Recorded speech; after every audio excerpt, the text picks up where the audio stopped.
Far in the Canadian North on the western side of the Northwest Territories is an area that's shrouded with mystery and death. The Nahanni Valley, or the Valley of the Headless Men, is rumored to contain several bizarre creatures, and all through the course of history, many people that ventured off into this valley were never heard from again.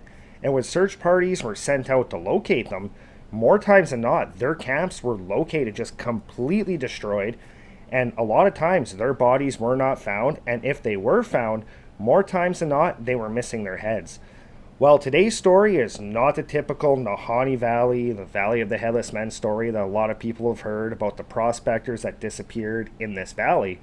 What happened to this indigenous man on a hunting trip and what he encountered could very well explain some of those disappearances and some of those deaths.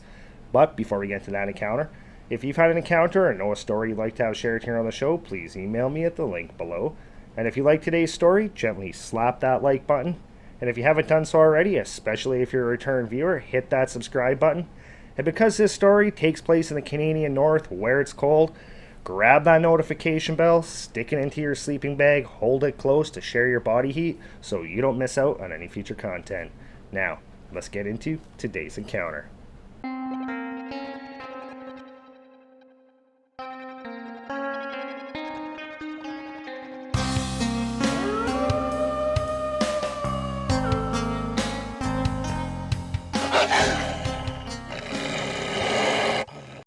Wukwoh was of Dene and Ojibwe descent, which is two of Canada's Indigenous peoples, and he lived up in the Northwest Territories in a small Indigenous community close to the Yukon border. And from a very young age, just like every other male in his community, he learned how to hunt, how to trap, how to track, how to fish, and basically just live off the land. It was the male's duty in his community to go out with hunting parties, harvest animals, bring them back to the village to provide for the rest of the community. The women in the community, they would make clothing out of the hides of the animals. They would make tools out of the bones of the animals. And it was just their way of life. It was the indigenous way of life up in the Northwest Territories.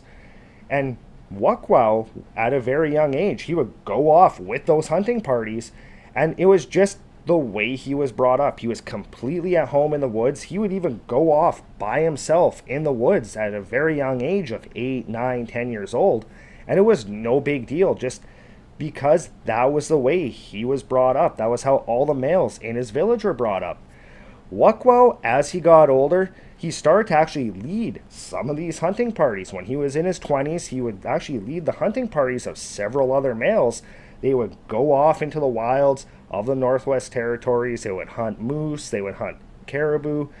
They would bring all of their harvests back to the community, and Wukwoh actually kind of became a little bit of a local legend in his community because of his ability to be able to locate animals and be able to lead these hunting parties.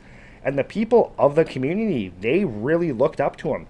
He was almost like an unofficial leader. He was not the chief, but a lot of people, they did look up to him. If you needed an animal hunted, if you needed food, you went to Wukwoh, and he would be more than happy to go off and get an animal for you to provide your family with meat.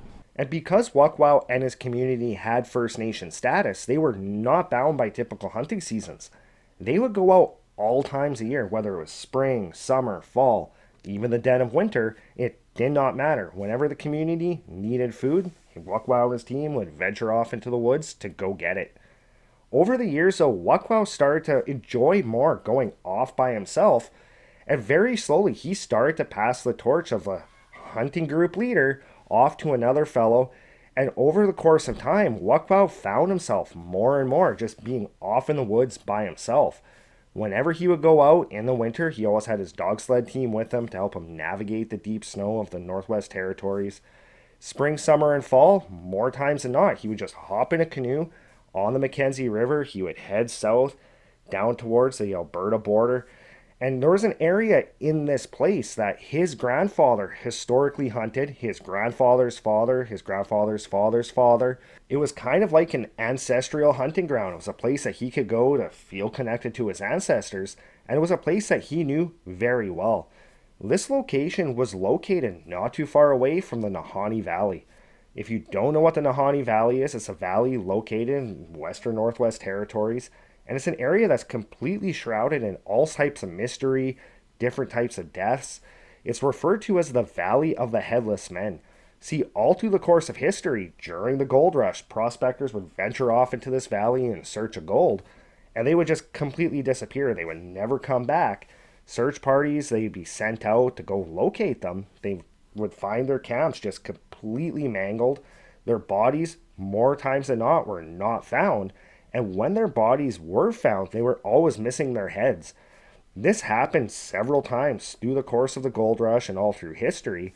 And eventually the Canadian government actually dedicated the Nahanni Valley as like a wilderness preserve where you would need a permit to go off into this valley, whether that was across land or through the river. And Wukwoh, he knew the stories, he knew the rumors of that area, but being the hunter that he was and having the experience in the woods that he just kind of brushed them all off to the side, being like, you know what, they're just stories. He never had any weird experiences down in that area, so he really never thought anything of them at all. One year, Wukwoh, he had planned a trip out to that hunting area, so he started making preparations for it. He made sure his dog sled team was in shape because it was going to be in the wintertime. And when the day came, he loaded up his dog sled with all of his gear. He hooked his dogs up. He hopped on the back. And then he started the 3-day journey through the wilds of the Northwest Territories down to the area outside the Nahanni Valley. When he got there, he started to set up his camp in the same spot he always did, which was this massive clearing in the bush right up along the side of the slopey rock face. He hooked his dogs up to a tree.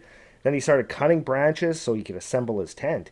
His tent was really just some wood poles with canvas drenched over top. He gathered up firewood.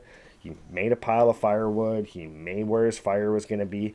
And then he kind of settled in for his hunting trip. He was going to be out there for quite a while. He really did not know how long he would be, but he was not going home without a moose. So he really tried to set this camp up to be as comfortable as possible. Over the next few days, Wukwoh would leave camp. He'd venture off out into the woods. He'd venture off up into the mountains in search of a moose. But Wukwoh started to realize that the animal sign in this area was incredibly low. Normally when he would go out there, the animals were pretty abundant. He would not really go more than a day without seeing a moose, without seeing something. But there really was not much around. Even looking in the snow, he did not see any signs of moose. He did not see any signs of elk or caribou or nothing like that. There was like no prints all through the forest. No matter where he went, he'd be looking down at the snow, and there was not a lot of animal prints at all. He found this to be incredibly strange. And one night, when he was back at camp, he ended up having a fire, and he ended up doing a prayer to his ancestors and to his creator, asking for guidance on trying to find a moose. This was the first time in his life that he kind of felt helpless and useless out in the woods while hunting.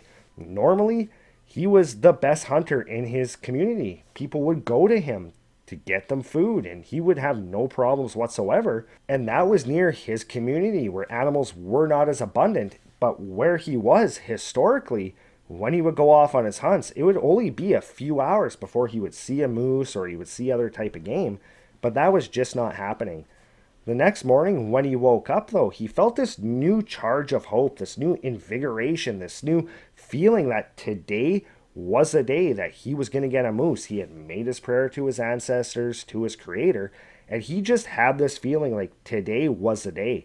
So he gathered up all of his stuff, he left his dog team back at camp, and he made his way off into the woods.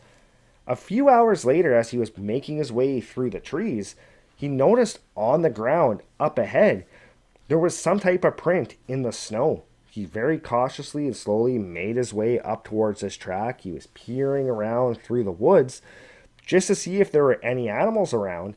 And when he got up to this print in the snow, he was completely baffled. He was looking at this thing and he did not know what to make of it.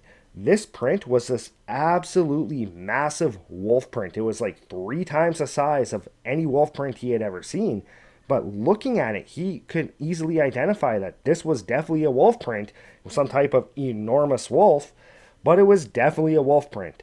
He stood there for a while just examining this print, and he noticed that it ran off up into the woods and towards the side of this large rock face. So he decided at this time he was just going to follow this print. He wanted to see if this wolf was still in the area, just because that print was so massive, so much bigger than anything he'd ever seen before.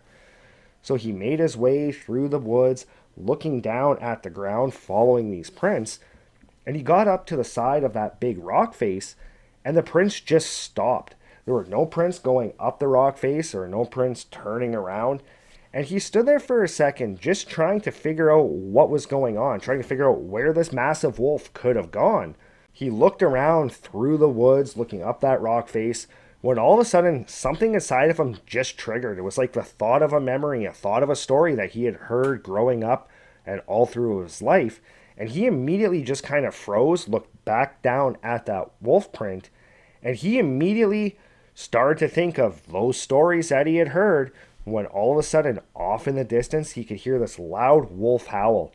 At that point, his mind just began racing, thinking about those stories, and he just had this feeling inside of him that he had to get back to camp, he had to get back to his dogs, and he needed to get away from where he was as quick as possible.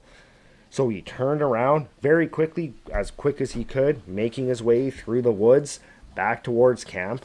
When he got to camp, his dog sled team, which was normally very energetic, whenever they would see him, they would go crazy. They were just lying on the ground, and all of them were just whimpering. It was almost like they were cowering in the snow. And Wukwoh, at this point, his worst fear was almost confirmed in his mind. He knew the stories he heard growing up, he knew the legends, and at that point, from seeing those prints, hearing that howl, seeing the way his dog sled team was reacting, in his mind, he already knew what he was dealing with. And what that was is a creature that is known by the indigenous peoples of northern Canada as the Waheela, which is this massive white wolf that the indigenous people believe is an evil spirit with supernatural powers, and it is incredibly aggressive. So upon putting all these pieces together in his head and believing that's what he was dealing with, Wukwoh immediately packed up camp. He had his rifle over his shoulder. He got his dogs up off the ground. He hopped onto the dog sled, and he started making his way back as fast as his dogs could carry him back towards his community. As he made his way through the wilds of the Northwest Territories, dodging trees, going over frozen rivers, he kept finding himself looking behind him and scanning off into the woods for any sign of this creature. And periodically he would hear it let out its loud howl. And every time that howl would happen, his dogs would almost immediately stop running. They would just cower down into the snow.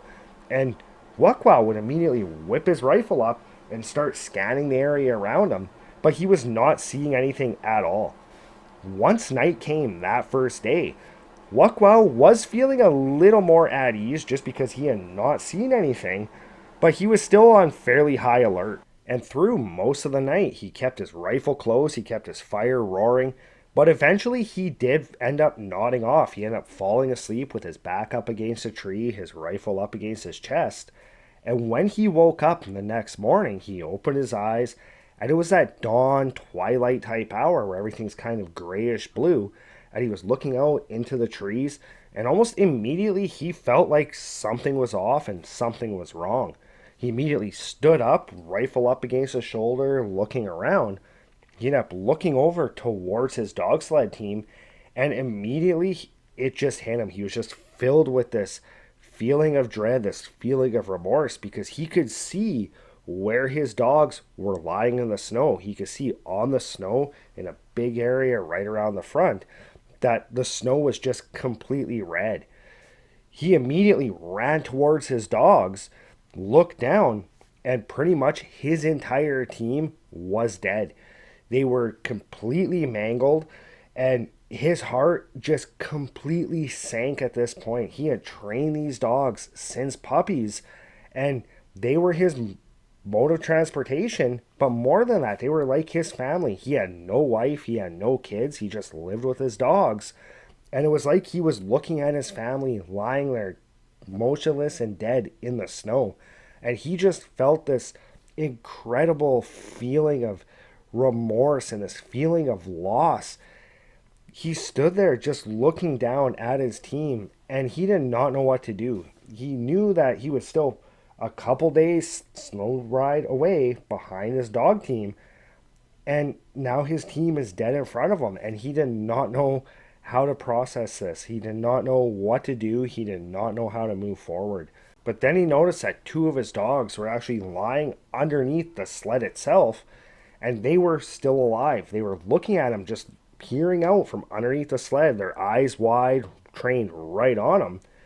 And Wukwoh at this point, even though he just lost his entire team, all of his dogs, his family, upon seeing those two dogs underneath the sled, it was like this feeling of rejoicement, this feeling like there was still hope, like he still had some of his family left. And he just immediately ran towards the sled. He dropped down on his knees, reached underneath, he started patting these dogs' heads, and they were completely inconsolable. They were whimpering, they were crying, they were definitely scared. They were hiding underneath the sled.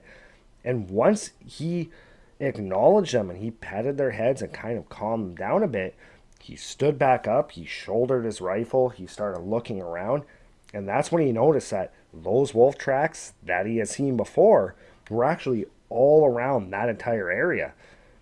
And in that moment, he knew that whatever left these tracks, they were responsible for the death of his team. It obviously came into the camp, took out his dogs, but he was trying to figure out why he didn't wake up, why he didn't hear anything.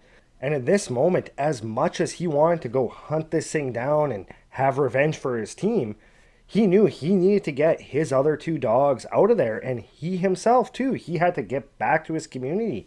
There were people in the community that depended on him. And he knew that going after whatever this was that took out his team was incredibly dangerous. And he did not want to risk his other dogs, and he did not want to risk the well-being of his community. So he basically ended up at that point, he gathered up the remains of his team. He made them a shallow grave up by a tree. He hooked his other two dogs up to the sled. And this time, instead of hopping on the back, he walked beside it, just because the last two dogs, they did not have enough energy and enough strength to be able to pull him and all of his equipment. So he walked beside it with his rifle up in his shoulder, and he continuously just kept scanning into the bush. And just like the day before, periodically, he would hear this thing howl. That night, once they got to where he was going to set up camp for the night, the same thing he did the day before. He set up his tent, he had a massive fire going, but this time he stood up. He was not letting himself fall asleep. He was not risking his last two dogs, the last two members of his family. And all night, he just kept stoking the fire, kept his back up to his tree with his rifle in his shoulder. And it was around 3 o'clock in the morning when all of a sudden, off to his left, off into the woods, he hears a snap of a branch along the ground in the snow. He immediately gets his rifle up, he turns, looks in that direction, and through the glow of his roaring fire, he could see something moving between the trees. He could not quite make out what this was. He could just see a movement, a little bit of a shape moving through the trees. So he squints his eyes just a little bit, looking forward, when all of a sudden he does see this large silhouette of this massive white wolf start to emerge from the bush. And what was different about this wolf, aside from just the sheer size of it, was the fact that he could actually see its eyes. And it was not just the reflection of light from the fire. This thing, it had like these blaring blue eyes that just glowed in the darkness. He could actually see them almost clear as day, even though this thing was really only about 45, 50 yards away.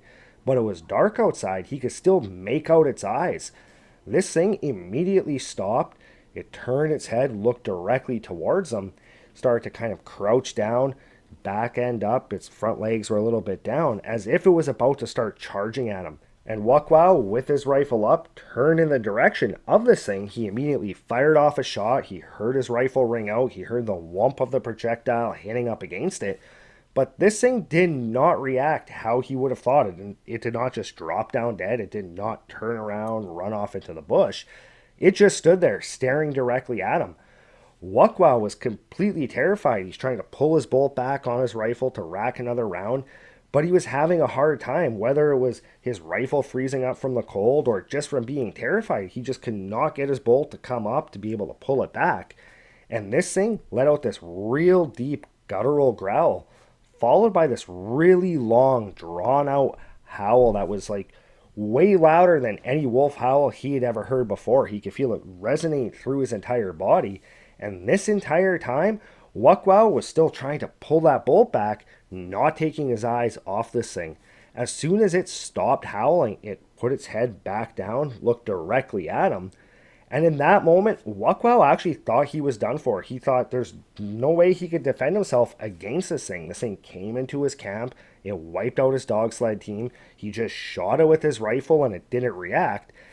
And Wukwow, at this point, he just basically looked up into the sky. He looked up at the stars. And he was prepared to meet his ancestors, to meet his creator. He stood there and nothing happened. He kept looking up at the stars, expecting this thing to just pounce on top of him, but that never happened. After a couple of seconds, he slowly lowered his head down, looked in that direction, and all he saw was the tail end of this thing disappearing off into the darkness. He immediately ran over to his dog sled team. He hooked them back up to the sled and took off through the woods. His dogs were running at full tilt. He was running beside his sled. And over the next couple of days, it took him to get back to his community. He would occasionally hear this thing howl off in the distance. And every night when he would set up camp, he would always put his back up against a tree with his rifle up on his shoulder in case it came back. And when he got back to his community, he was completely exhausted. He just spent 3 days wandering through the wilds of the Northwest Territories. And right as he made it to the edge of the community, a bunch of the members were looking at him. They recognized that it was Wukwow. They saw him walking. They recognized what he was wearing. They recognized his sled. But they only saw 2 dogs, not his usual team of 11 or 12. And then they saw him just collapse down into the snow. A bunch of members of the community, they rushed over to him. They ended up helping him get back home. And over the next couple of days, once Wukwow started to regain his strength and he was able to talk about what happened, he mentioned to one of the town elders, one of the community elders, what he had seen and what had happened. And the community elder told him that that's what he saw, that what he experienced out in the woods, what took out his team, was the Wahila. And he told Wukwow that he should never again venture off into the woods, that once he had seen this Wahila, that this thing would continue to go after him. Over the next several years, Wukwow did not go back into the woods. He eventually ended up moving to Whitehorse, and even though he no longer leads those hunting parties or lives in his old community, he is still very much involved with his community, the community of Whitehorse. And to this day, he still will not go off into the woods on his own without other people with him, especially if they are unarmed. Well, that's it for today's encounter. Let me know your thoughts in the comments. What do you think this creature was? Do you think it could possibly be that creature known as the Waheela? And do you think it could be responsible for some of those cases out in the Nahanni Valley? But as always, thanks for joining us. If you haven't done so already, hit that subscribe button.